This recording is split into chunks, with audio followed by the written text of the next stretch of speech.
Okay,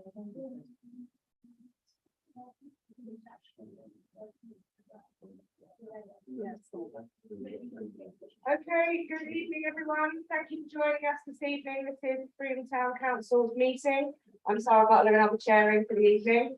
Just to remind everyone, as well as us here in the room, we do have people online. A little housekeeping for everyone who is here. The emergency exit is over here in the corner of the room, and the assembly point is the far side of the car park. Toilets at the end of the corridor, and there's an accessible toilet to the right of the lift if anyone needs that. Tea and water and coffee over in the corner. Tonight, Peter is clerking, Laura is managing the slides and taking the minutes. Sarah and Rachel will be managing the questions board and the IT and participant settings. We will be being recorded, and we are now live streaming to our YouTube channel. For anyone attending, the council attending via Zoom, please use the yellow hand for questions. Anyone else, just raise your hands. Before the full council meeting starts, we'll be holding the annual meeting of Mary Bailey Playing-Field Trust and Theodora Anne Gross for an Open Space Trust.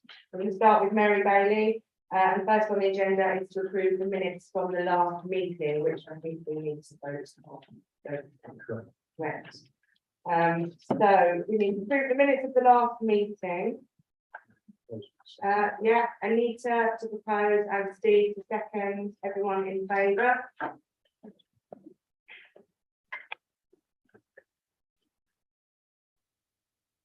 That's the majority. Thank you, Lisa. So moving on to the meeting of the excuse me, Mary Bailey Playing-Field Trust. This is a formal meeting of the council as the sole managing trustee of the Mary Bailey Playing-Field Trust. The duty of the trust is to keep the playing field open to the public. All other matters form town council business. The recommendations were to approve the minutes from the last meeting held on the 9th of September. We need to vote on these separate. Okay, and then so the other thing to vote on is to instruct the town clerk to fulfil the duties of the trustees on its behalf. Can I have somebody to propose that we accept that? Nick, seconded by Anne. All in favour?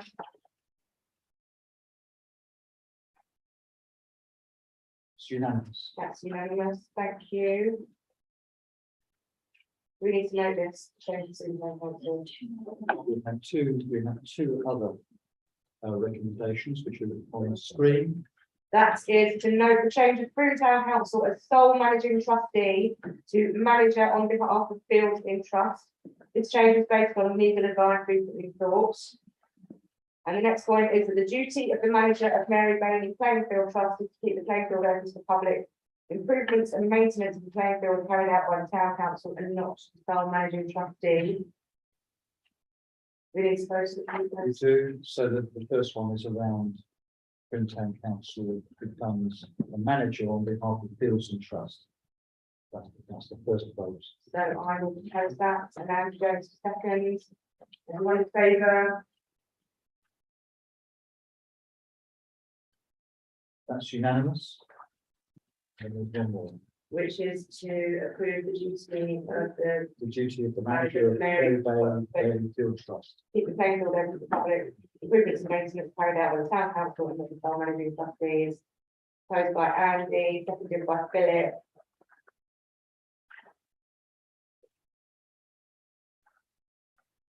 That's unanimous. Thank you very much, everybody. And then on to the meeting of the Theodora and Gross Open Space Trust. The recommendations from the last meeting, so we need to first of all approve the minutes from the last meeting held on the 9th of September. Anita and yay or nay? It's majority. And to instruct the town clerk to fulfil the duties of the trustees on its behalf. Mark, Andy, and everyone.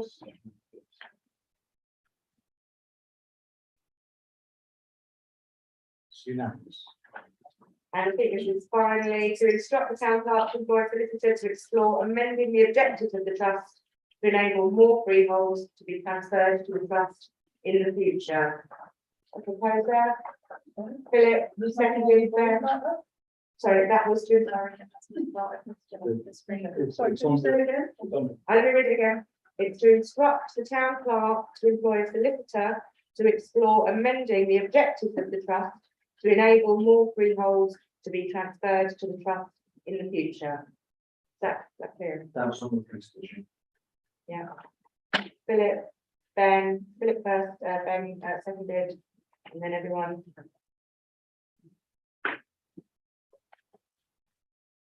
That's a majority. Okay, and I think that ends our pre-meeting meeting. Before we kick off with apologies and questions and declarations, we have a short presentation from Friends of the River Frome. Richard Ackroyd, thank you. Yeah, finally, there it goes. Nice to see you all again. Right, this is to bring you up to date with. Yeah, go on. Right,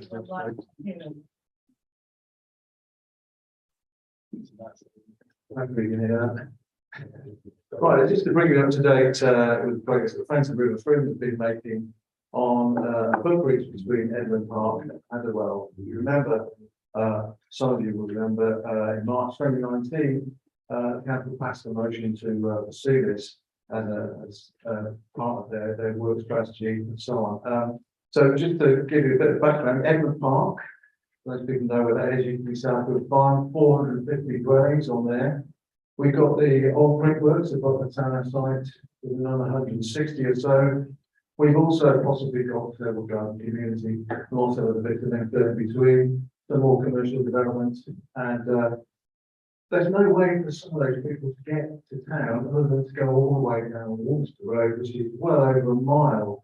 So what we really need is a river crossing to bring them a little bit closer to the town and also to connect the railway station. So there are some clear reasons why this is urgent. In fact, the need for a bridge was identified by the District Council local plan in 2002. So we're 10 years on now, and that's specifically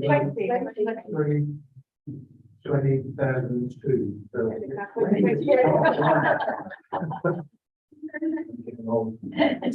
So there is, it's been acknowledged as something need. So Friends of the River Frome have led on this with very local support, particularly Chris Brigham and Jane Llewellyn.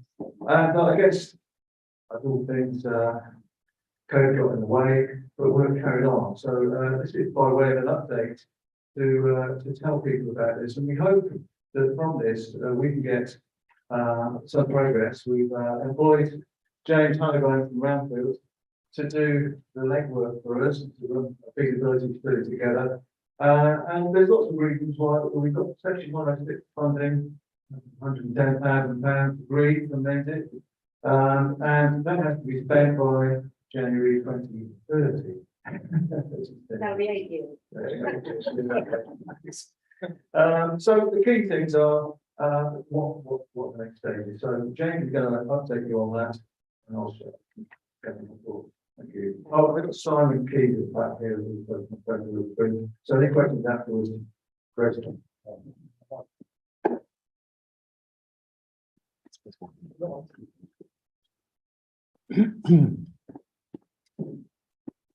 Hello, hi everyone.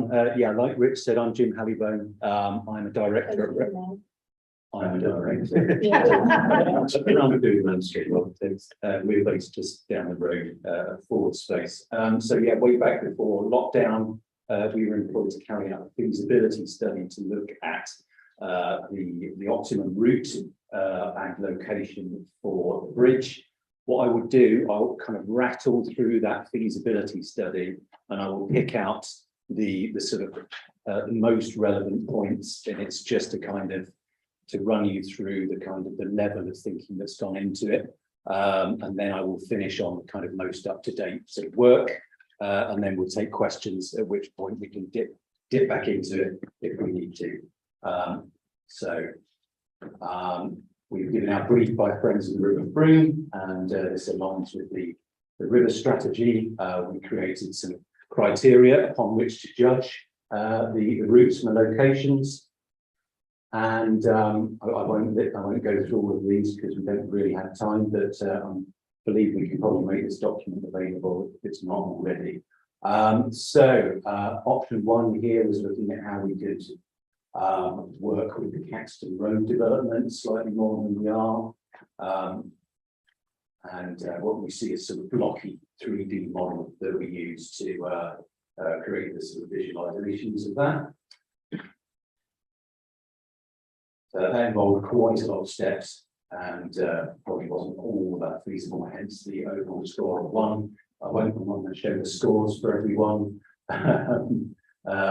but spoiler alert, option 2, that was the favourite one. So it's a more simple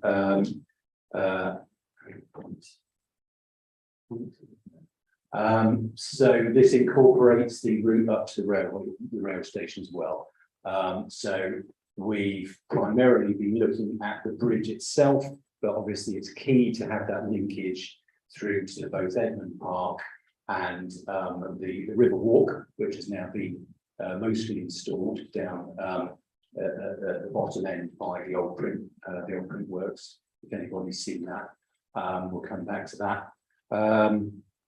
But yeah, as you can see, this did include a lot of ramping with the assumption that we needed to keep this fully kind of compliant in terms of disability access, but I'll come back to that. So yeah, we sort of narrowed this down to where the best location was. This is at the top of the Caxton Road development, where they are leaving a space in their master plan in order to link through to that path. And I will rattle through the rest of this document. That was option 3, which looked at locating it on the other side of the bridge, on the west side of the bridge. Yeah, so there's just some figures on what the current sort of walking route is to Frome rail station. Not great. We can go as the crow flies. It's going to cut down on a lot of distance and time for those people and encourage much more sustainable travel. There are 3 options there, and the conclusion. So what we've got now is a sort of what we call a sketchbook of the current proposal, which was a design that was produced mainly for costing. It includes steps rather than ramping, and I will just go through that now in terms of the visuals. So we've got it's high enough above water level in terms of the sort of flood risk and so on. What you can see on at the top of the image there is the Edmund Park side, so that's the south side, and then to the left is the north side. So we're currently in talks with not only the person and the developer of Edmund Park, but also Acorn, who are developing the old print works. The path that you can see coming in here, I think we've got another image of that. Pretty self-explanatory there. Yeah, so if you're familiar with the Edmund Park developments, over on the left there, that's all pretty much built. In the middle of the screen, we've got those big sort of drainage retention ponds, and then we've got a possible location for the access path. This is part of their planning. This was approved for planning to have a path in this location. They haven't yet installed that path. I've been talking to them. They are telling me that they are prepared to, and we're yet to get them down for a site meeting. But I'm in touch with their site manager, and that's in progress. And we hope to get that done soon and get some councillors along, possibly along with representatives from Friends of the River Frome.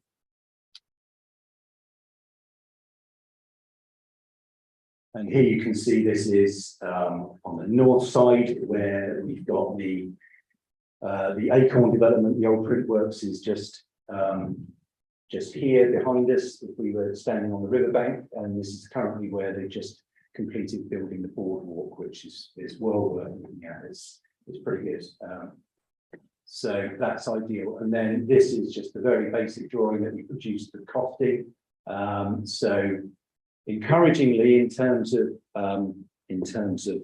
the budget, there's funds to buy the bridge itself, in terms of whether all of the infrastructure that goes with it, that will need extra funding. So that's pretty much where we're at. If anybody's got any questions, I can get back into that. But, yes. Thank you. With the choice of the steps rather than the ramps, so what is the disabled access time? At the moment, in terms of costing, it's steps is the only feasible option, because we have to have the bridge a certain level above the water level. This is, like I say, this is what we produced for costed design. So it may be, and it depends on what funds we can muster for this, but this could represent phase one, or if we do get enough funding on sort of from the outset, then we can certainly look at ramping. So you shouldn't take this as the sort of final design at all. This is purely just produced so that we could get something costed by contractors. So it's not ideal to have steps. What's the difference in cost between steps and ramps? Well, I mean, it would be roughly, we haven't had the ramps costed, but it would be roughly double, I think, another 100 grand. Okay. So it's 200 grand. But it's the disabled people who might be finding the major. No, completely understood. Yeah, completely understood. It's also not just disabled, Edmund, all those things, got quite a lot of young families. Yeah. That have pushchairs. No, completely understood. Yeah, so indeed, I yeah. don't think, I thought quite strongly that we shouldn't be creating anything that isn't fully accessible. I'm not quite sure why that, on the first slide, I did see the view said it should be as accessible as possible. Yeah. I don't understand why that people didn't say it should be fully accessible. Well, if I go back to, so it's quite challenging to make, I mean, we can provide paths down to the bridge, but even the path itself is quite challenging to make that sort of accessible. It is quite a challenging site. So certainly ideally we want to provide ramping. I mean, the figures that we showed for the walking distances, for instance, that's sort of not only to the railway station, but it's to Christchurch School, for instance. I mean, there's a massive, ridiculously long walk, and I see families walking down my road on their way to Christchurch School, who just walked a ridiculously long way. So we're keenly aware of that, and like I say, don't take this as the final design. This has just been costed.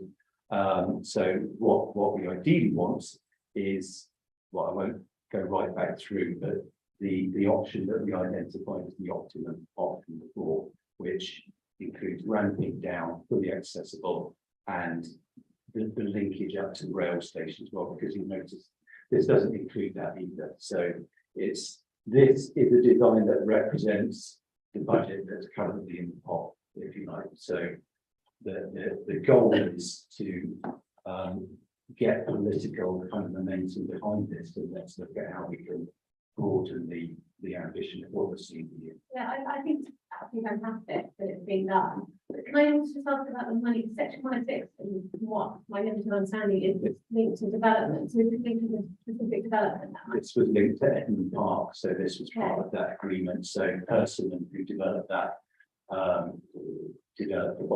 continuing to develop the housing there. They handed that over 100,000 as part of their section 106 agreement with Mendip 20 years ago. I think we established, yeah. Polly in the link. Harkens back to the access. The only way that I've been down to the boardwalk so far is by steps. I think you're just slightly alluding to that before. The start of the boardwalk is at the bottom of some steps. Is there also access for wheelchairs that way? So if you're familiar with Knight's Maltings, it's all that area. So I think the steps that you're talking about sort of cut down from the bottom nice one. So there is another way around. Oh, there is. Yeah, yeah. You don't have to redo that bit as well. No, I should stress the optimum solution is to include ramping and make this as accessible as possible. Going back to the point about cycling, we're not being overtly saying this is for cyclists because that automatically has to sort of, it becomes a slightly different spec when you look at that, but it will certainly be usable for all bikes. But so you're saying that this is not the optimum, but this is what's costed, there is a chance that this will be what's built and not a ramp solution. If there's no extra funding. If there was no extra funding, realistically, this is what can be provided in terms of the bridge. Yes, I'd say that's fair to say. We can look further in the design other options. If we get the right contractor on board, we have even considered the idea of buying a second-hand bridge and upcycling to save money. So that there are creative solutions that we've not yet had the time to sort of fully work into. So at the moment, what you see is probably more developed than it would usually be at this stage, if you know what I mean. Because we're just sort of pre-planning. This is like planned level detail, but it was taken that far to costing. Thank you, Nick, and then Lisa. Yeah, thanks, it's great, looking at good out this morning, have a look at the slide, but yeah, I think you probably got the feeling that, and you probably feel the same way, but I think we should aim high, we should aim for what will make it accessible for everyone, and, you know, he's mentioned, you know, we also, young people with buggies, and the parks are very young families, and brickworks has as well, and they sell the RPs, so I really think we should aim for the Rolls Royce model. Indeed, yeah. I mean, it's probably worth rewinding to our optimum solution that we looked at, which I'll keep going. But yeah, to have that link through to the railway station will be transformative, and that is what we're aiming for. Absolutely, hands down. Thank you, Lisa, and then Thanks. Let's see. I'm not looking into your work, because I think it's fantastic. It'd be wonderful to see. But I'm just wondering if, as a council, we would get an opportunity to look at this again before anything is signed off. And in terms of the design, the steps, to review the design before it's signed off. It's just really a case of, you know, the building not to start. Oh yeah, no buildings. Building's not going to start. There's more design development to do with this. So, like I said, that's certainly not. It's a little bit misleading because, like I said, designed to that level of costing, but we're going back around now. So an update.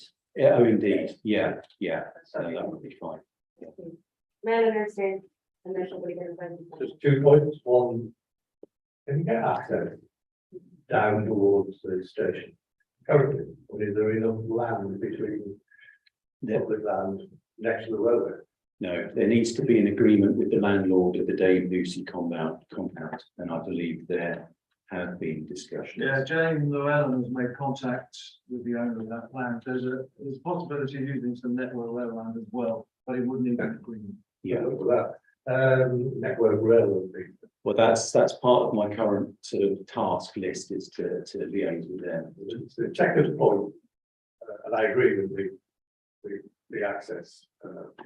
Is can we just make sure that we try and make it vandal-proof the bridge, because all of the bridges that across the river in and around Willenhall were heavily written on and kicked about.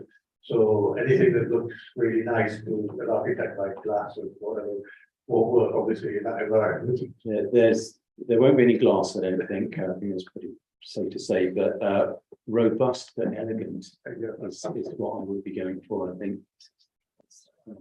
Yes, Of course. And Steve. Thanks, so, Joe, just quickly, I was in a meeting with GWR this afternoon, their community rail teams, and they're keen to sort of bring stations more into communities. they've asked for a sort of vision of the stations on the route.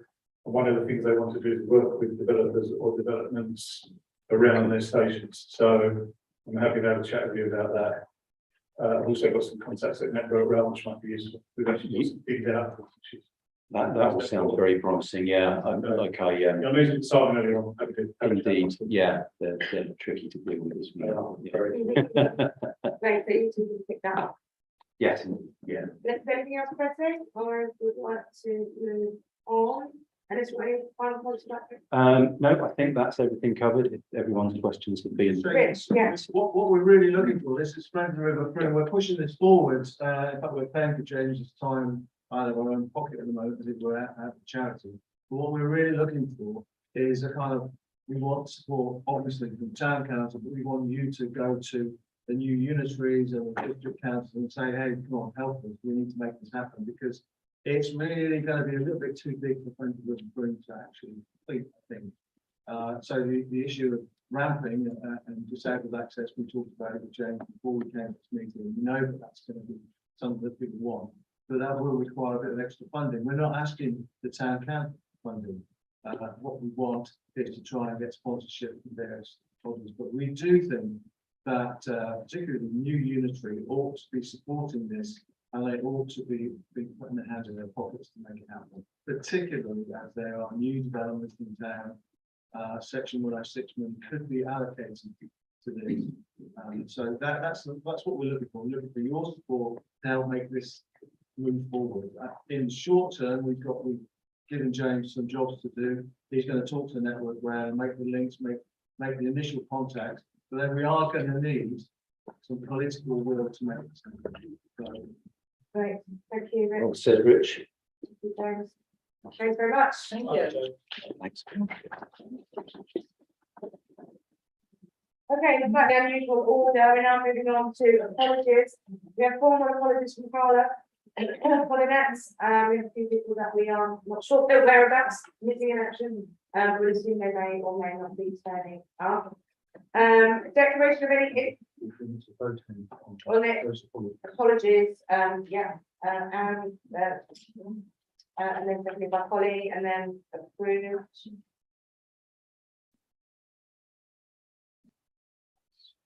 That's the majority. Thanks. And then declaration of councillors' interests. Anybody got anything to declare? No. And then approval of the minutes from the last meeting on the 13th of July. Thirteenth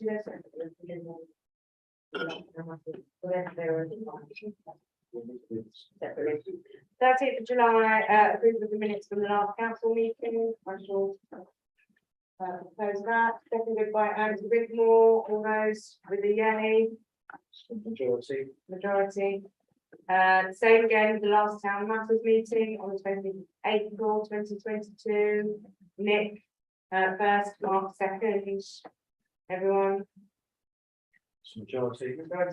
And council matters on the 4th of May 2022. And first, Fiona second. Melanie, you're abstaining or Just got boarded. okay. Any questions and comments from the public and or council? I know we were expecting somebody who isn't here. We'll go to Jill first. Right, thank you. Just a few items. It has come to my notice and it's been in the paper about the restriction now to the Frome 30 bus. And I want to know what you know and if the concern is being taken over by another system. Yeah, we do have some information about that, I believe. It's best to talk to you, Rachel. Okay, we're aware of the fact that Frome bus will join this service. Yeah. We understand that the council has invited emergency tenders for the service. And we're still waiting to hear the outcome of that in the process. How long will that take? We understand the. Rachel. Can we have that update from the power box instead? Please say that I can't do. you're not in. Not very well. Oh. Sorry, can you turn me up? Purple can report is that they now have to take over the service in the meantime. So, So there should be. So there should be no redundant. so there will be no lapse in the service. That's what we're expecting, but that's second-hand information via how.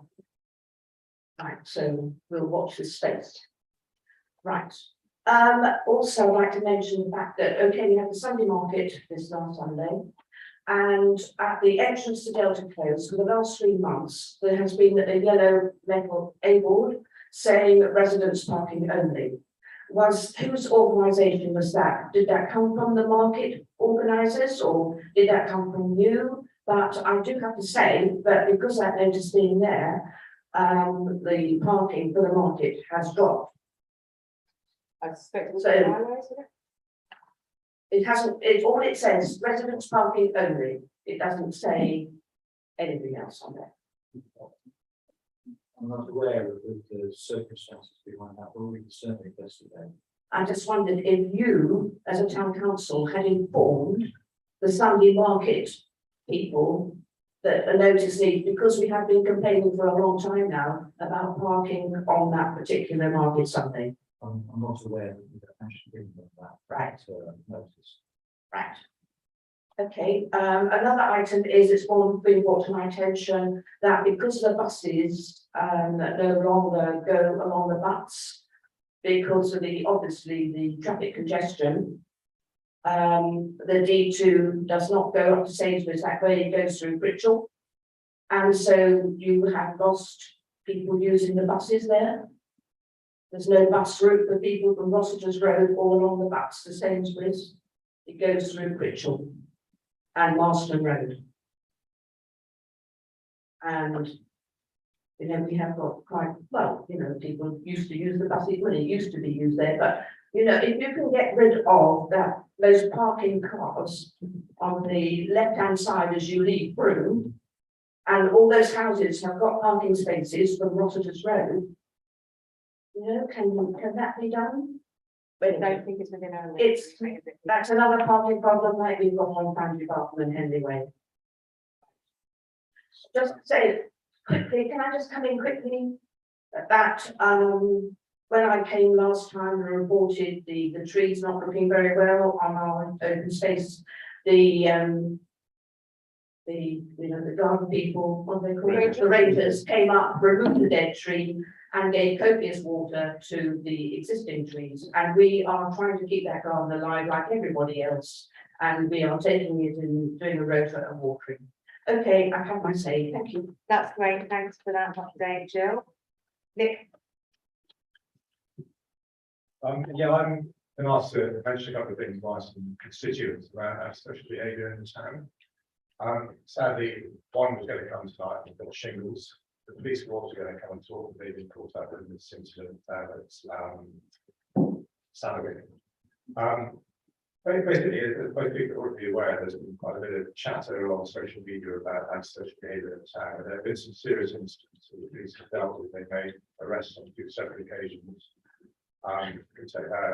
Arresting the occupants of vehicles who have been threatening local young people with weapons at times and wearing balaclavas. So very frightening for those individuals, but the police have arrested and are confident there will be charges laid against the people involved. The issue around antisocial behaviour and how prevalent it is something that comes up a lot.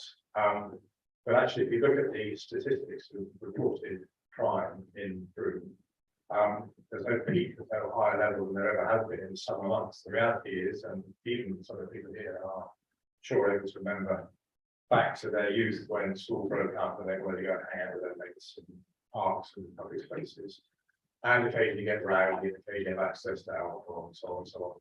That happens, has always happened, will probably always continue to happen. What does happen is that the social media amplifies the instance. So someone gets on and says, I'll just see you behaving like this, and it's picked up and carried on and amplified and becomes something of an issue when actually, if you look at it against previous statistics, it isn't actually as the norm, is what we have come to sort of accept and understand and improving the low crime and low crime town, low crime areas. There have been suggestions that an organisation called United, what's it called now? Community Care UK.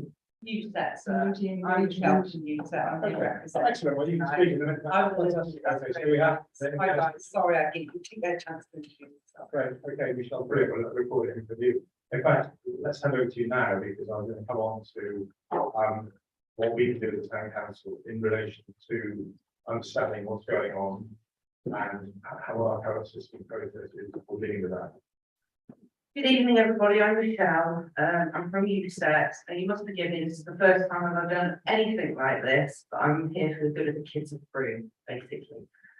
First of all, I'd like to apologise to you all because I reacted very badly to a situation at Castle Street a couple of weeks ago. In fact, it was last week, and it was me on social media that actually did that. There was some very heavy drug users at the end of Castle Street, and they were right outside Oakfield Care, the care supplies up at Babcock's. I just dropped my 18-year-old son off for a haircut, and I came out and I witnessed hard drugs being dealt in front of me. And I shouted at them. With that, they dispersed. Following that, I had some I had some residents call me actually about the incident and saying that the particular group of people have been doing this for years in the same place for years, shoplifting from the same places at Babcock's for years. And I basically went on social media and I apologise to everyone for my behaviour, because that is not what USET is all about at all. We're here for the kids at the end of the day. I got involved in something there which I shouldn't have done, okay. Now moving on from there, your comments about the local constabulary, our local police. I've actually had a chance to engage with some of the teenagers at the park, and as soon as you mention the word police to them, they completely disengage. They do not want to know. So I've been trying to find out why, and I've been talking to them. I'm not sure how far or how much information I can discuss here, but some kids have had some not great experiences, and afterwards, if you want to talk to me about it, I'm more than happy to talk to you about it. So moving forward with USET, what we want to do, we really want to try and form a bridge between the police and the children, because I've noticed that if you treat children in the right way, they're great informants, you know. They will come, they will talk to you, they will tell you who the problem children are, you know. And Gary and I are really keen to try and secure a space in Frome where we can let the children come, talk to us, tell us what they want, tell us what they need, tell us if they're in trouble. We want to be there for them, basically. We want to get out, we want to do patrols, we want to have safe zones in shops. And all this has come off the back of a nasty attack in Frome, and this is what started it all off. But it's moved on so much from there. And yeah, anyway, I'm Michelle. Thank you for listening to me. Thank you. Any questions? Yeah, Michelle, nice to meet you. Hi there. Thank you for having me. Some of the things you said are really alarming, I've got to say. I should confess or admit that I was a police officer for 30 years before in London. Some of the issues you talk about go direct to safeguarding issues. To talk about acting or using children as informants is completely wrong, unacceptable to you or anyone else who's not specifically trained to do that. I kind of admire your idea of thought. It needs to be something very, very carefully managed. You know, the whole way that we look at dealing with young people, we manage them, there's specific legislation, policy procedures around that. People need to be cleared, as in checked, vetted, they need to be specially trained. And the danger is when you start talking about safe places, you start to make people think that this is a dangerous town. It's not a dangerous town.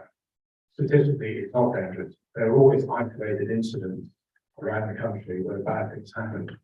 But you, by talking in this way, by suggesting there's a need for it, all you're doing is raising the fear of crime.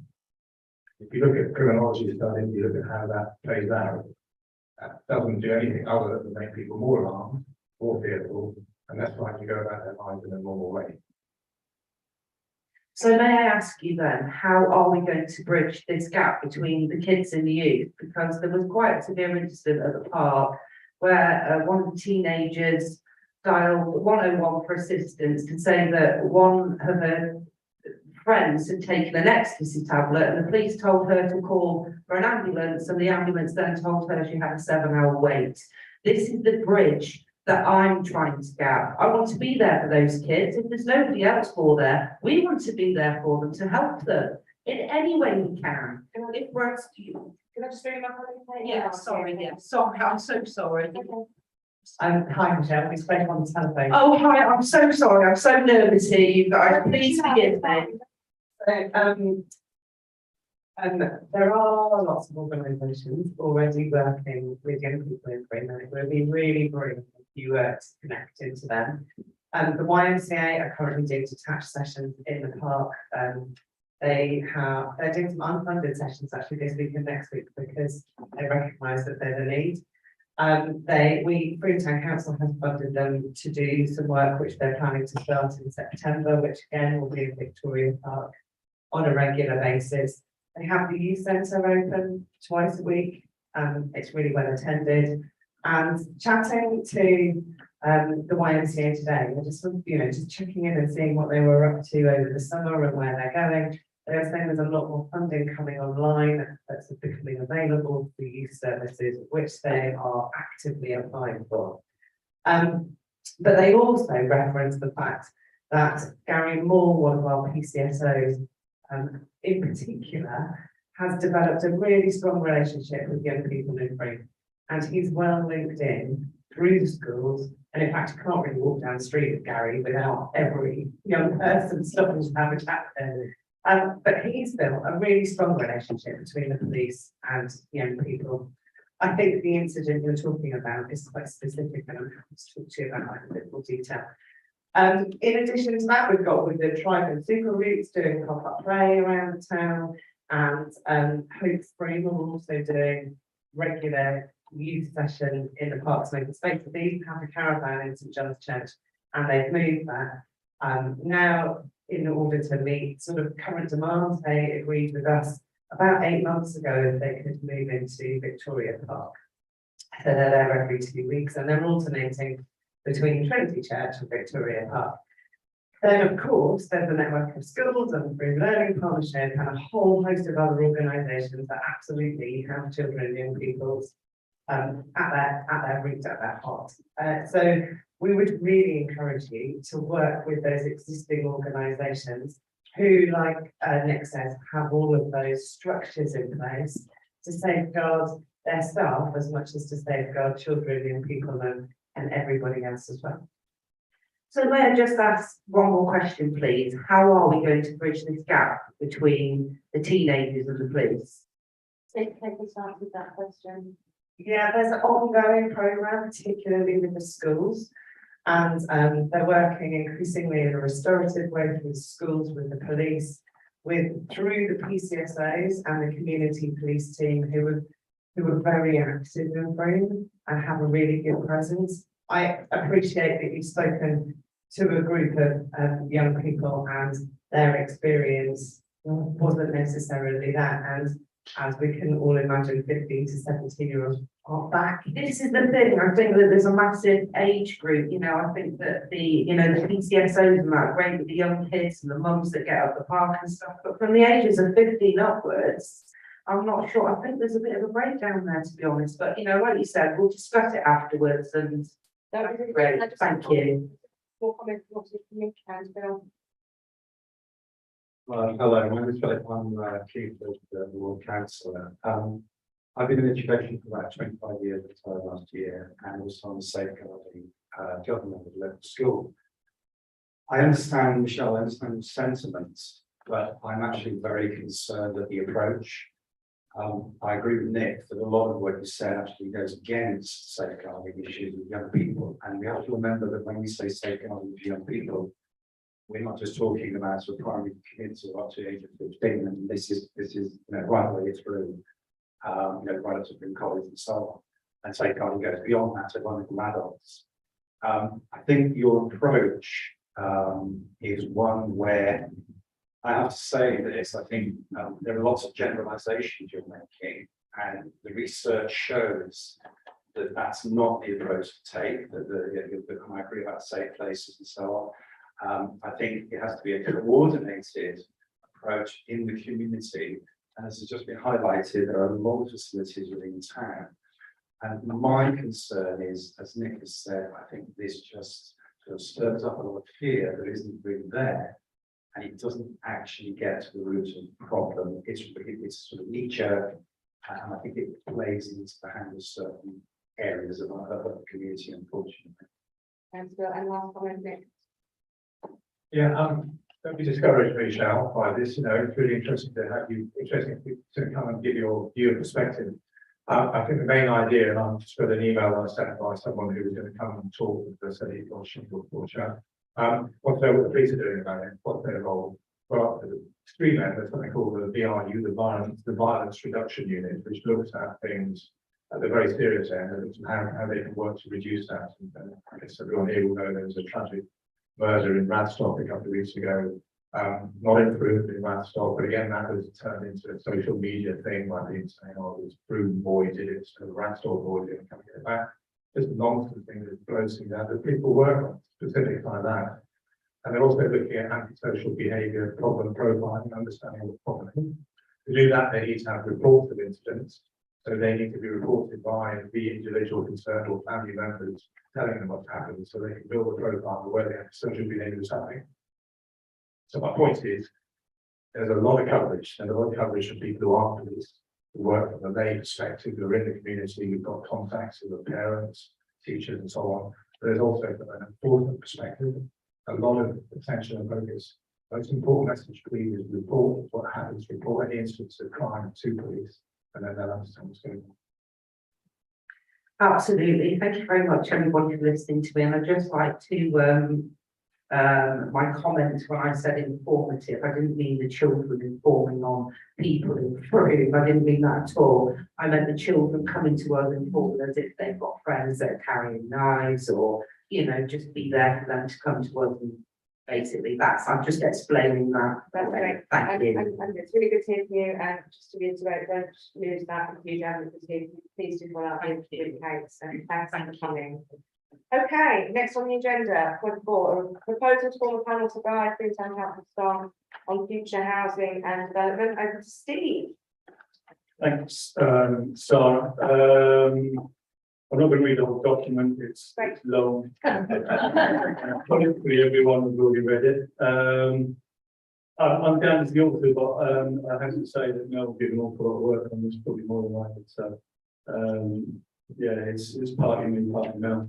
I think the summary is a good place to start. The purpose of the document is to encourage within the council and wider discussion about the stance we adopt in development over the next 5 years.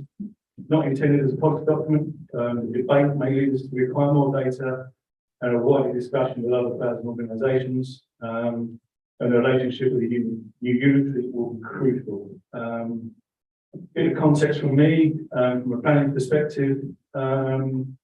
We've seen numerous proposed developments over the last few years, some of which have been very vocally objected to in the town.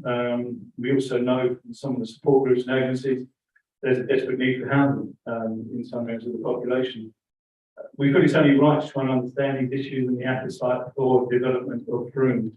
Historically, we've always been reactive, that's our role, and we only sort of get involved in development when the proposals come to planning.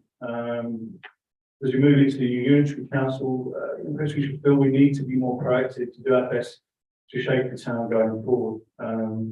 So to this end, we propose setting up one or more panels to look into their housing, the need, and how we manage this, and at the same time protect the fabric of the town that we have.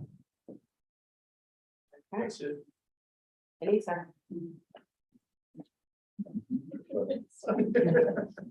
Thanks, Steve. And Mel, thank you. That was a really good paper, actually, and it's a really positive sounding document in terms of wanting to get more involved in all the things that we do with the planning.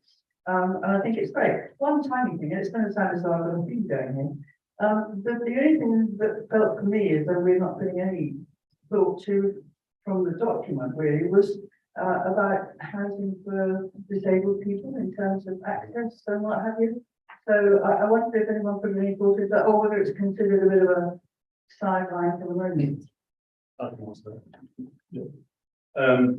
So Mendip have various housing numbers of what's needed, 1 bedroom, 2 bedroom retirement, and in there will be an element for disabled access and those sort of retirement homes, retirement villages that are needed specifically because we've built. Planning regulations state that all new houses have to have wheelchair access.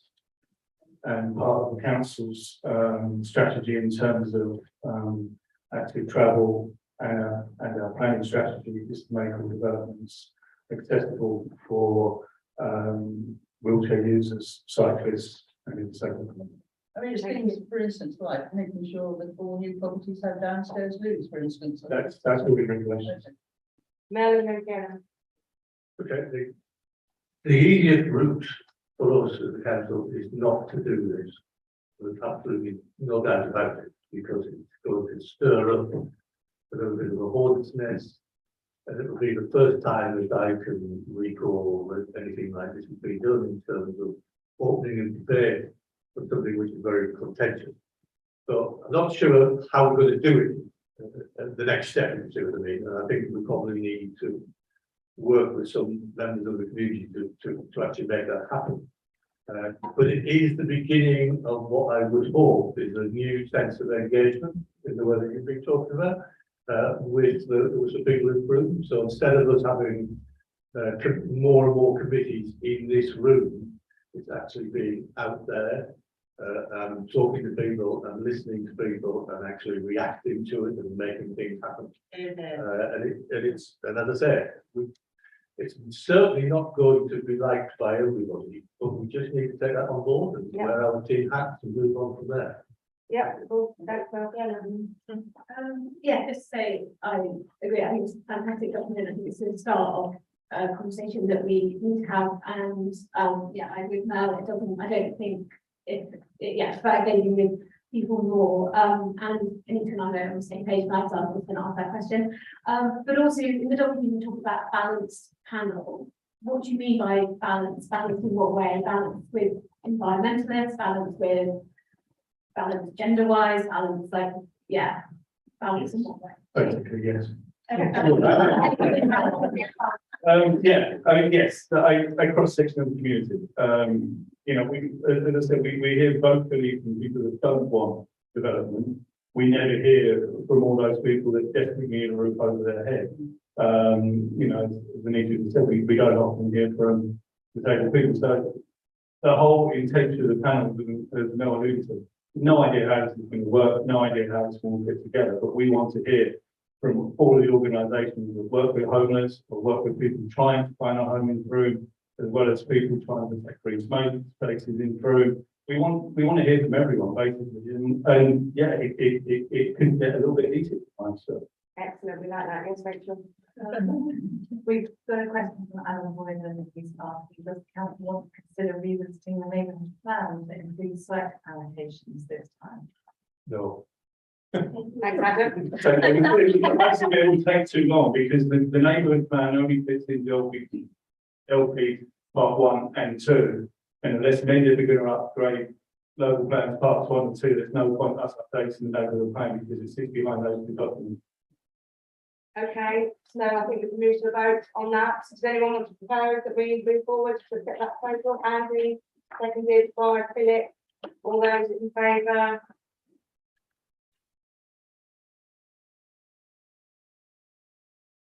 That's unanimous. Marvellous, thanks very much, everybody. Thanks, Melanie, for your work on that. Item 5, Nikki, I believe an update on the opportunity to extend the meeting on the future of the programme. Little cheeky radio mic you've got there. There it is. Yeah, so I know that many people in the room will be familiar with the Green Economy Future Programme, someone has come to the conference.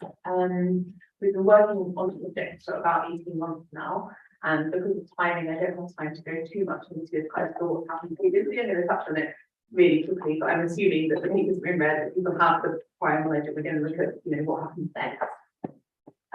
So very briefly, for those who are new to it, Green Healthy Future for Frome has been a so far 2-year funded project by the National Climate Action Fund between ourselves, Town Council, Frome Medical Practice and Adventure, exploring how we can build a climate and health win-win, supporting projects that both address climate change and also help to improve people's health and well-being, and work with the community to enable cleaner, healthier lives.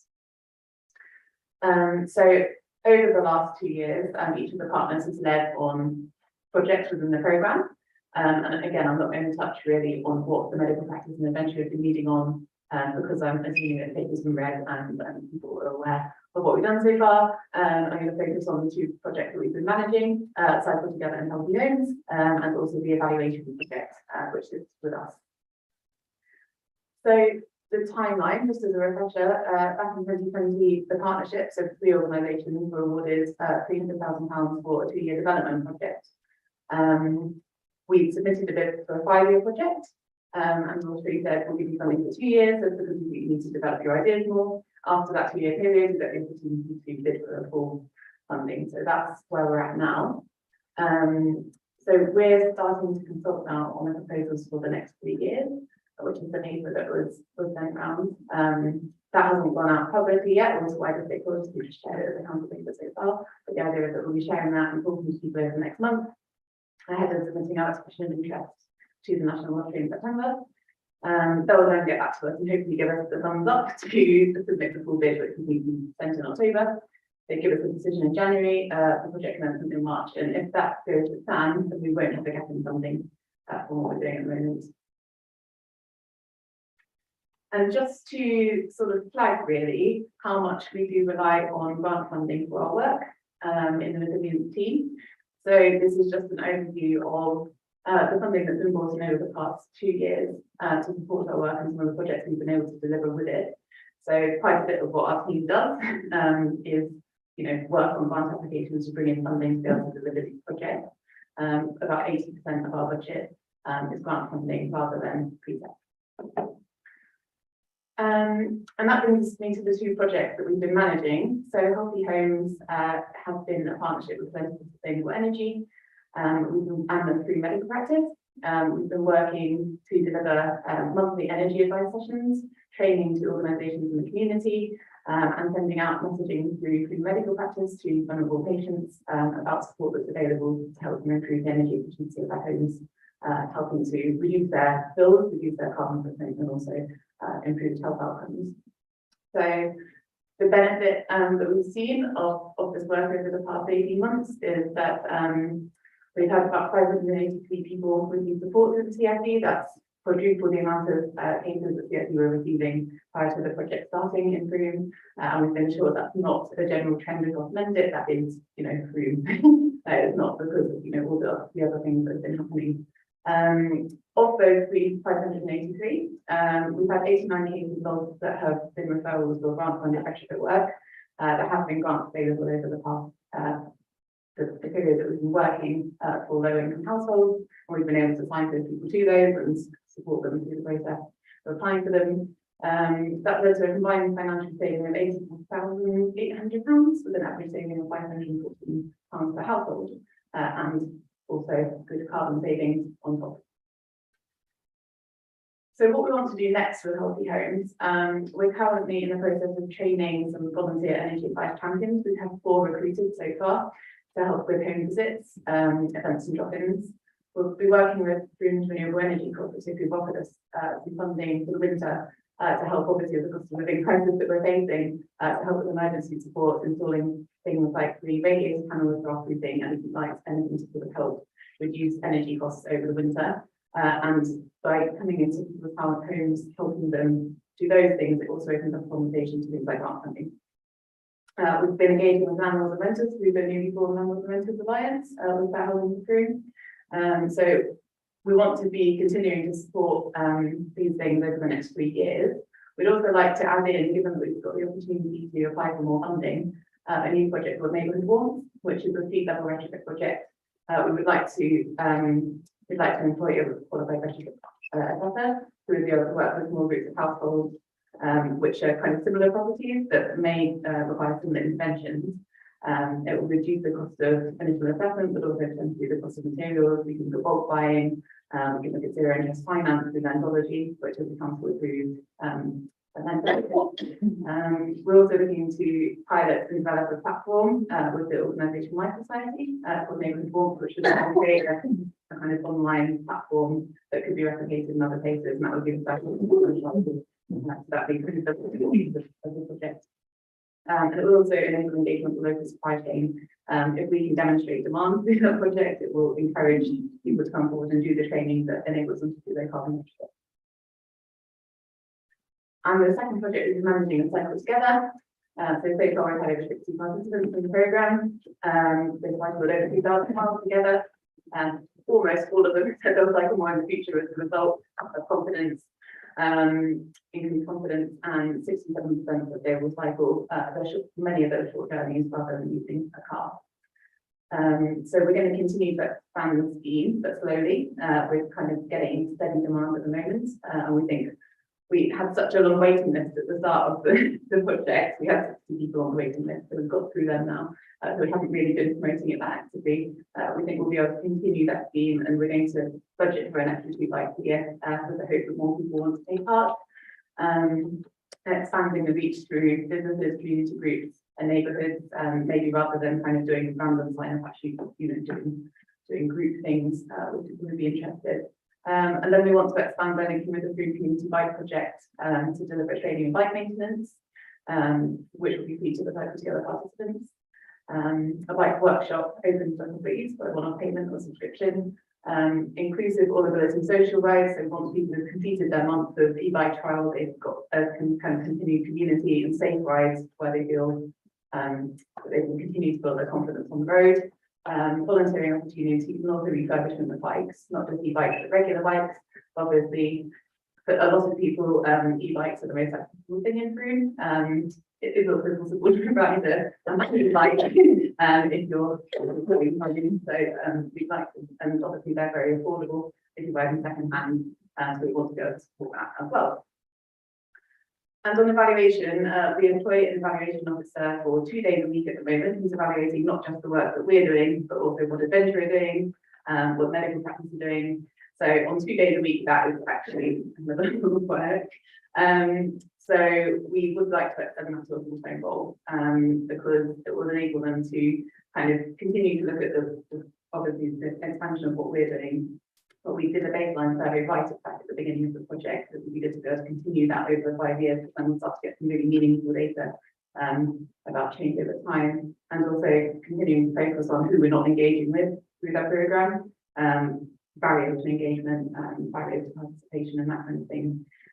So we do feel that there's a case to extend that role to a full-time role. And so yeah, implications for our staff. At the moment, the Congestion project is about 70% of our budget, excluding staff costs. It's allowed us some really considerable resource to do some impactful work. Our proposed budget that we're going to be asking for in the new bid is currently about 350,000, but that's not a final figure. That's sort of what we've costed out so far. And obviously we're still kind of working on speaking to people, and that might change before we submit the OI based on some feedback. It will allow us to have a dedicated officer for the 3-year period to support the programme. Hopefully someone we've allocated funding to allow to train somebody up as a veteran specialist if they're not already, but they'll also be able to support with some of the other areas. So it will actually it will allow permanent staff already here more time to work on other things as well. Evaluation will become a full-time role, and it also includes support for comms to reflect the additional work created for the comms team. When we do more work, they promote what we're doing more. So it's a refactor those things into account as well. So that's it from me. Over to questions. Thank you, Nikki. Any questions for Nita? Thanks, Steffi. I have to say, I love the work. I think, obviously you're doing some fantastic stuff here. And I think what's interesting is, for me, is the facts of how much money we can save people, and how much that takes off their bills. And I think in a cost of living crisis, that becomes ever more important. So, you know, the more work we can do in that, you know, the better. I just really wanted to ask a little bit more about the evaluation model. You're talking about it becoming full time. Do you see that as taking on another member of staff here? No, we already have funded. So we have Owen who works 2 days a week for us already. So it would be extending that role, rather than taking on 2 evaluators. So, but I mean, Owen is part of our staff. Part of our staff, yeah. So it would mean increasing the salary budget, that's what we're saying. But it would be part of the bid, so the cost would be because of other. Because we did that, okay, okay, thank you. Thank you, Lisa. Now, This is the way forward in the future, unfortunately, in some respects, in terms of grants coming from wherever we can source them. And well done, Nikki, and I'm fairly optimistic that we'll get at least part of this money, if not all of it. But we shouldn't be embarrassed about that being for more, seems to me, and I'm just slightly worried that we are not addressing the cost of living crisis through this. If we could just twist it a little bit, because if you've been listening to the news in the last 24 hours, there's likely to be power cuts this winter. Some people are actually paying more on energy than they're getting in terms of benefit. So it's a crisis that's going to go on for a long time. Now, I know we're addressing this in certain other ways, but it seems to me that, and don't take it incorrectly, it's a little stoppy getting people to ride more electric bikes when people actually can't feed their kids. So I just wonder whether or not we could start thinking about concepts that I could come up with elsewhere, which is the warm banks as opposed to food banks. So people can actually go somewhere where they can spend some time in warmth, whether it's a room like this, whether it's a church hall, or whether it's some of the other places like the assembly rooms or whatever. And we, meaning these people, the lottery, would pay the extra heating bills. Now, that might not fit in with some of their criteria, but we need to start thinking along those lines if we should be doing. And also helping perhaps their food to provide more fresh food. That might be a spin-off from there. It may be a spin-off into one of those sustainable supermarkets that you get in certain towns.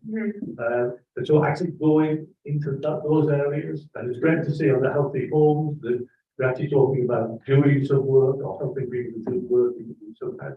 So there's nothing wrong with the application of the things. I just think we need to perhaps it is in the context of people getting poorer and will continue to get poorer and unable to feed themselves and their family and to eat. And they're 2 of the most important elements that we all expect from life. So anything you can do on that front, or any help that I can give in terms of putting that together, then let's try it. Nikki, do you want to come back? Do you want to come back on that first, Nikki? Is that again? Yeah.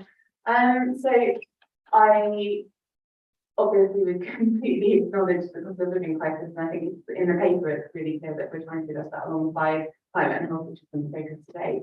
I think the warm banks, I know that's something that's being discussed by council anyway. That is a sticking part of an emergency situation, and when you're looking at actually insulating people's homes to actually reduce their bills year on year, that's where you're actually providing a solution. So it can't be an either or, I don't think. And I think the figures that we've seen through Health and Health Impact today, like the cost savings there, we have so many old leaky houses in Frome. We have about 1,500 houses that are EPC E, F or G, so really, really low. They are losing hundreds of pounds a year through inefficient heating. So we need to be addressing that, and that's what Health and Health is about, really. We're meeting with Frome very soon to talk about how they might be involved in the bid. We have put the invitation out there, and they're thinking about what they would like their involvement to be. So yeah, we're working on that as well. Yeah, so to what Nick said, for clarity, I'm also being happy you should be a board member now as well, although very new, so still get to for that. So food is also one of the sort of new strands being explored under the adventure bit, so there's sort of potential there in terms of what we said about fresh food. I think what maybe sort of what I got really excited about with this is the potential of the retrofit project, which could be amazing. We've got all the, which I haven't realised, access to all the EPC data in Frome. Nick can talk about ways of basically mapping that out, so you can then see where there are clusters of houses where they are particularly bad, and then basically being able to put your postcode into this database and get all the latest information on your house, but then also potentially we could look at ways in which you could then get information on like rough costings, on how much it would cost, like links to things. So basically it's about creating a one-stop shop for people to go and to make it really, really easy for them to do this work, potentially linking them in with people in their communities. We could potentially overlay, and I don't want to say that I'm now getting excited, overlay like what do you call it, like data around define pockets of deprivation as well as pockets where there's potential, potentially then also then help those people to access the grants and the money that would then enable them to do the work. So I think there is massive, massive potential with that retrofit part, and that's a bit of a project that I'm really excited about, and I think could have a massive impact. Thank you, Fiona. Rachel, you've got someone on the. Yeah, it's then kind of phone. Oh, thank you. I'm then calling. Hi, Rachel. And she asked that through the housing project, will you be engaging with housing associations and those within them, as she feels that that is one of the things in her experience. Yeah, so housing associations have a slightly separate responsibility in terms of retrofit, so they already have higher standards they're supposed to be meeting. And there's a separate lot of funding that's available for housing associations to upgrade their properties. I've tried reaching out to Selwood Housing to find out whether they're sort of applying for the social housing decarbonisation fund, which the second round launches later this year. I haven't heard anything back from them yet. But it's not really the case that tenants living in social housing can go to us and say we want to do this unilaterally. Unfortunately, it is managed through the social housing providers. So we're trying to engage with them, but it's just a little bit trickier. And I think that's something where the kind of working with fair housing through is really useful in terms of trying to kind of push that. I'm aware that some of the other housing associations are applying for the social housing decarbonisation fund, already have plans to do retrofit work. So it's really about influencing in that sense rather than us being able to go and do it ourselves for social housing. I know that we previously had conversations as well when we about tenants, and obviously we've been working with the Renters Alliance to look at actually landlord responsibilities and tenants' rights around retrofit. If a tenant is eligible for 100% advance funding for work to the property, it is illegal for landlords to refuse it, which I don't think a lot of people are aware. So there are kind of protections there and things that can be done with people in rental property as well. Does that answer the question? Okay, then, Carol. Yeah, thank you. Okay, I just want to say that I thought it was a really good piece of long-term, well thought out, well found, well researched work, and that I didn't see anything socky there at all. I thought that it was a really well-based, long-term look at the underlying problems, and of course we'll have to respond to emergency situations that everybody's being put in the country. And that's on top of all of this, and this must carry on because we know. So I'm part of the Frome Renting Alliance, and there are so many people out there that really don't know their basic rights, and thank you for just saying. And there's a lot of work to be done that isn't necessarily headline stuff. It's really grounded.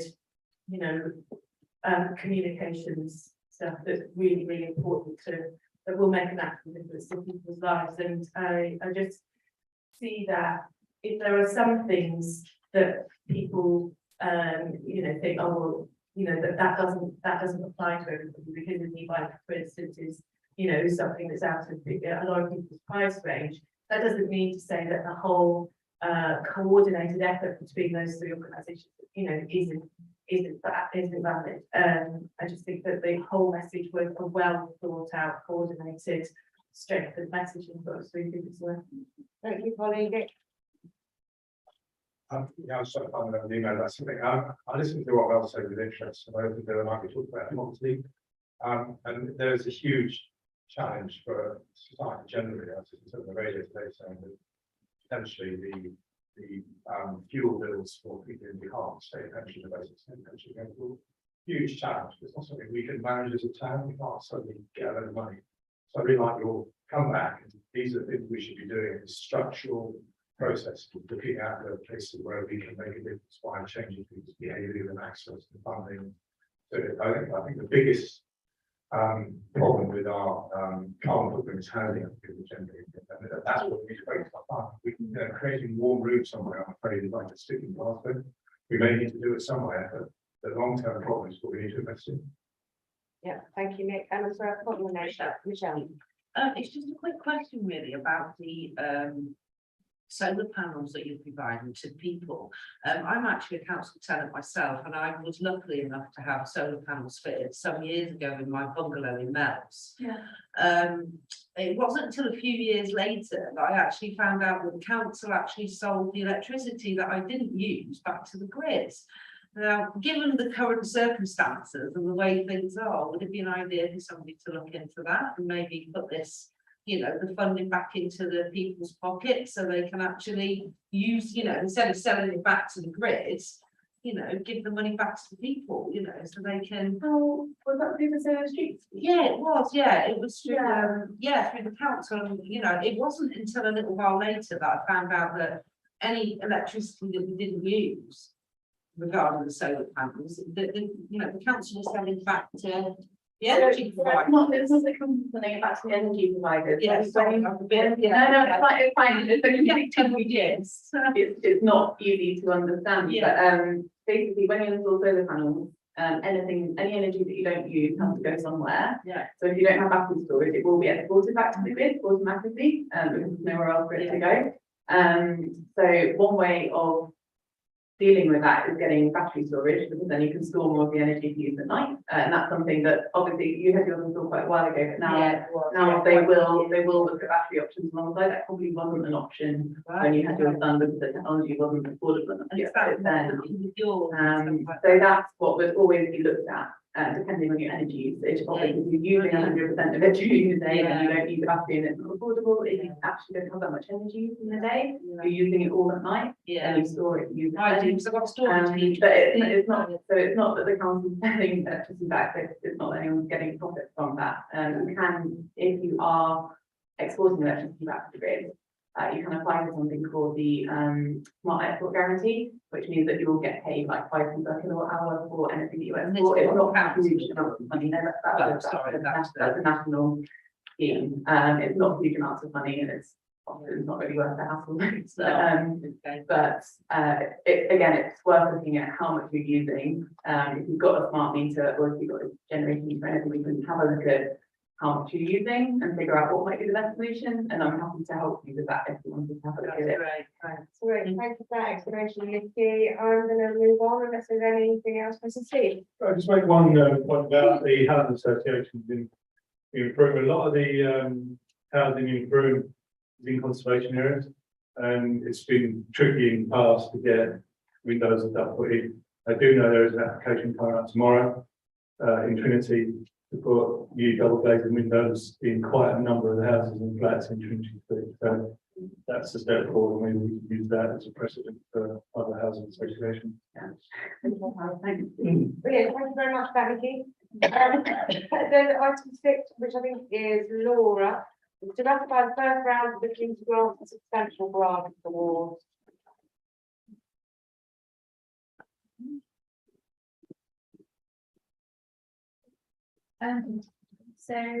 This paper is for ratification. So the previous council made an agreement that because we have the grant rounds that the grant advisory panel meets, make a decision to award or not to award, then those recommendations go to town clerk. The town clerk approves those, and then it's you guys to ratify the town board's decision making. So this paper is about the first round of community grants and the first round of substantial grants. So the community grants first is in 7 applications, 8 applications, 7 of which have gone forward for approval. So that one was nice and easy. We had our first substantial grant application. We had, forgotten what the number is, was it about 16 applications? Yeah, 16, and they totaled over £100,000 of what they were asking for, and we had a budget of 27,000. So it was a tricky meeting, but we got through all of the applications, and made some tough decisions, but obviously they were there in the paper for you to see. One thing that came out of it is that just by general conversation and the way that we were sort of using the matrix, the scoring matrix, to decide which applications should be awarded, we found that the panel found that they were sort of more favouring those that dealt with things that potentially would cut the cost of living crisis. So there is a proposal in here that particularly the substantial grant round, the next round, which is probably the last round for this financial year, would focus or ask for applications from organisations that will be doing projects or offer services that might help with the cost of living crisis. And then the community grants could potentially be a bit more about all the nicer events and things. Although you may wish, and as it says in the paper, to decide to actually do that for the rest of the grants, so including community grants as well as the substantial grants. But that call is yours. But the actual recommendation in the paper is that the substantial grants, but potentially could be the community grants. And there's Kate's got something else to say on that. But that is sort of the summary of the report. So Thanks, Laura. okay. It's just to flag a risk that if all grants are specifically focused at cost of living crisis, and that we would aim to have quite clear terms and conditions for that. So it's really very targeted and reaches the ambitions that you would want to do that. There is a danger that you are then not able to be responsive to any other issues as they arise. So, for example, universal youth services wouldn't necessarily address the cost of living crisis, but we know are critically important for the working class. And so it's just to balance that. Thank you. Any questions? Anita?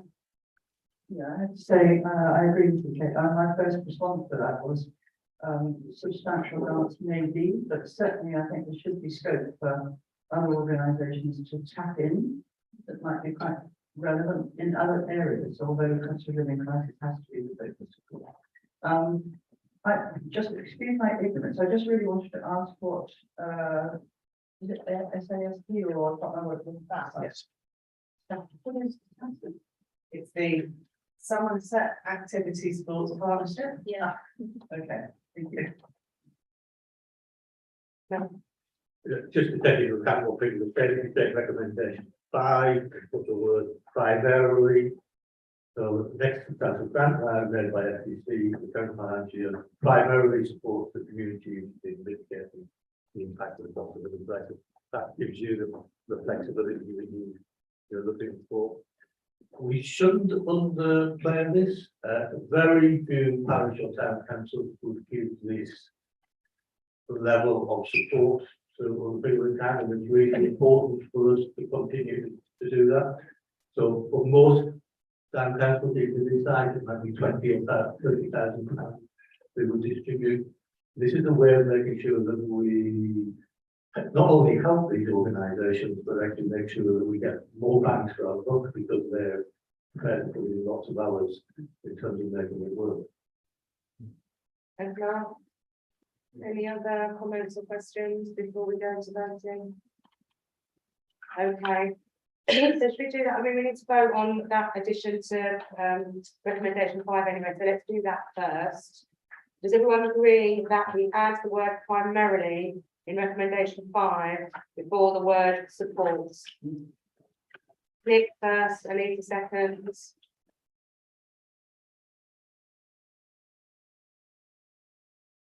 That's unanimous to agree to an amendment.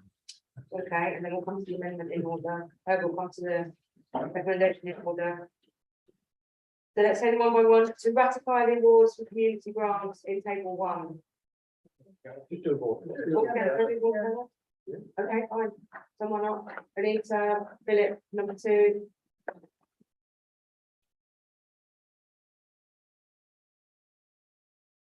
That's unanimous. Thank you, everybody.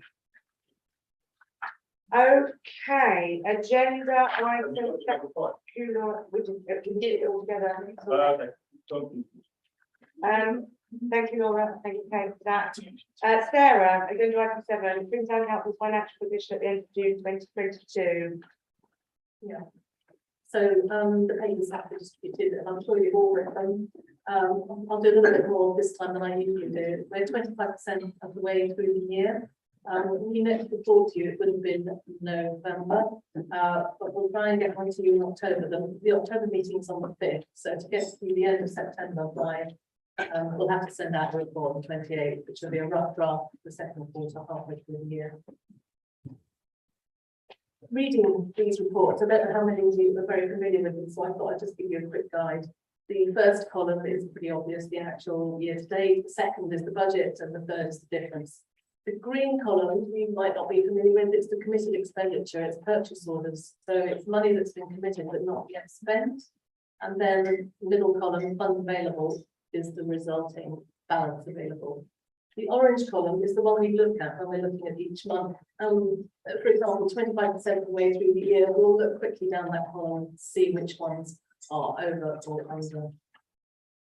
And the blue column shows you where a cost code is funded by the EML.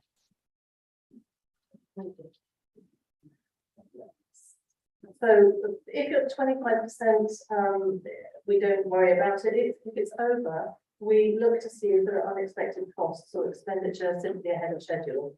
This year, higher than expected costs at this time are inspections and a large repair quote for the fountain at Royal Cross. That will be discussed with councillors at some point. Legal fees, tackling the rough sleepers that haven't been able to move on through liaison to defend it. The electric vehicle repair for the Rangers, the replacement of van hire. The Christmas lights budget may go up to 5,000 over the current budget, but it depends on final costs that we're getting. The National Joint Councils are in pay negotiations with the unions, and at the moment their proposal would mean an overspend, but we think the existing budget could cover most of that. It's too early in the year to be sure of underspends. The fundraising for refugees, Frome's just given page raised 40,000, including the 5,000 pledged by FTC. It also raised another 5,000 for the Frome Welcomes Refugees section, so that it didn't go to RAPCA. And then the Rotary's just giving page was set up, and between them they raised 23,000, which is 18,000 is left on hold with Rotary. Jean Bolton is working for Frome Welcomes Refugees with distributing funds. The sort of expenditure they do £50 cash welcome gift. They do small reimbursements for beddings, school uniform and language books. And although there is 18,000 left, we anticipate there's going to be a further fall on this as there's a call going out for hosts. So more hosts, more families wanting to come. The football ground at Badgers Hill, the council stepped in to rescue it temporarily. The cost to date is 345,000. We're going to decide how to spend that, how much the Saxonvale EMR to spend, the new projects EMR, and a couple of other budgets that we think we can save from. The completion to freehold, which is under discussion at the moment, will involve some further costs, but that's to be decided by councillors. And we will start building a budget for next year in the autumn. So really, we're starting to look at it in September. We'll start discussing it with councillors in October, and it has to go to a final council meeting in January, and then be submitted to mend it. So, any questions? Thank you, Sarah. Anita.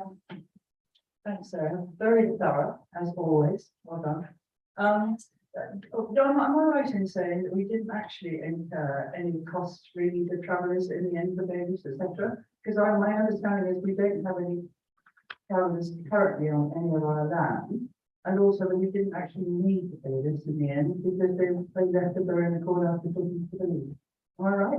The travellers at Edmund did leave before we pulled the bailiffs in, and the rough sleepers that we thought we were gonna have to spend large amount of legal fees moving on, they've also engaged with Mendit in some way and have moved on with their existing place. So in neither case did we have to use bailiffs yet. Thank you. Yeah. Reduction in AV budget, what savings? Audiovisual, so over the lockdown 2 years, we had tried various options. We still don't have the perfect option, but I think what we've got at the moment is pretty good. We had 18,000 for a whole revamp budgeted and then decided if we keep it as it is, we can save at least half of that and put that towards. Any other amount? The ERMs, Yeah, it was. the ERMs, EMRs, yeah, that's right, yeah. These bloody useless.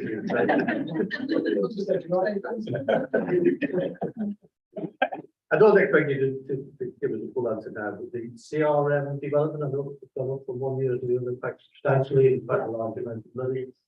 I remember talking about it many years ago, so there must be a point where you say, is it still relevant? I'm sure you'll say yes, but I think it perhaps needs revising and coming back again, and we need to say, okay, in the current circumstances, we'll do it or not do it. So I would expect perhaps to see that move forward sometime. Agreed. Thank you. Any other questions or comments before we move to the votes? Nick, Yeah, sorry, I might be a bit thick, Sarah, but didn't, Anita ask, I think it's gone now. I know it is, no, it's still there, to ratify the expenditure on the rough sleepers is no longer needed. Yeah, I think it's worth getting ratification for the decision because if they come back, Right, yeah. Chris will want to move on. Thank you. thank you. Thank you. Okay, I need somebody to propose that we approve these recommendations. Nick first, Anita seconds. Everyone? Up or down? Please.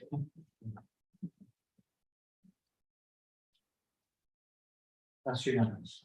Marvellous. Thank you, Sarah. Rachel, agenda item 8 to look the annual report for 2021-22. Yes, so we have the together annual report. It is made up with from 21-22, so last year finishing in April. It's made up from a message from our last year there. From the income expenditure as highlighted in April. Then there's a number of highlights that have been featured. Mostly that came out of the work programme end of year report that you would have heard already. And then there's our message from our last year leader, which rounds out the activity. So and this is it all put together. The idea is it will sit on the website and work, and it will it helps support our gold standard award. Thank you very much, Rachel. Can I have a proposal to adopt it? Oh, Anita, question, sorry. Not so much a question, more a comment really. Just I can't find it now, but I'm looking for it. But when I was reading it earlier, I was just staggered by the number of events you put on. It's absolutely huge. So first of all, well done. And secondly, I'm hoping we might be able to help you reduce those. So I would like to say that it is a massive event, but what we can do with event for this purpose is, you know, every time somebody goes out and talks to people, you know, the smaller engagement events as well. So they're not all the big events, but there are a lot. Yeah, there are a lot. Yeah. Thank you, Mel. Over the years I've read many boring annual reports. Generally, in fact, is the word for most of them. And this isn't. So thank you for that. It's kind of short in most places at some point. It's very well written bits from the mayor and the leader. She's not even listening. So thanks for that. And I think it will probably stand out against other parish towns. I actually meant to say, well, with the Sarah, sometimes the budget a very difficult follower, but it's not, it's pretty good that way. Thank you. That's how much did I get very sensitive about the financial update. Any other questions What I'm before? trying to say now is we've got a good start there. They just want more money. Can I have a proposer for adopting the annual report, please? Steve, second Andy. Everyone up or down? It's unanimous. Marvellous. Agenda item 9, to sign up to the National Association of Local Councils Civility and Respect Pledge. That's what I should think. Rachel. Yes, so this is something that is a little bit more turnkey than we do. Yes. Yeah, it is a little bit more turnkey than we would normally do. Now themselves put this together, civility and respect pledge, and have asked all councils to sign up to it in order to try and bring standards up, particularly for the standard for all councils to lead the way. So Yeah. that's why I'm asking if you're happy for us to do that. I think we respectively understand. I will, I'll propose that, anyone, Doris, Stockers in second. And then hands up. That's majority. And finally, Sarah, over to you again for the health and safety updates. That's a bit surprised. I thought Chris would do that. Da, da, da, da. Let's put you on the spot. Completely. No idea. Hang on. Oh, yeah, yes, oh, yeah, we want to say. I said we've all read it. Have there been any horrible accidents? No, no, it's all in Chris's report. Which you've all read, which you've all read in detail. Yes, yes. Brilliant update, thanks very much.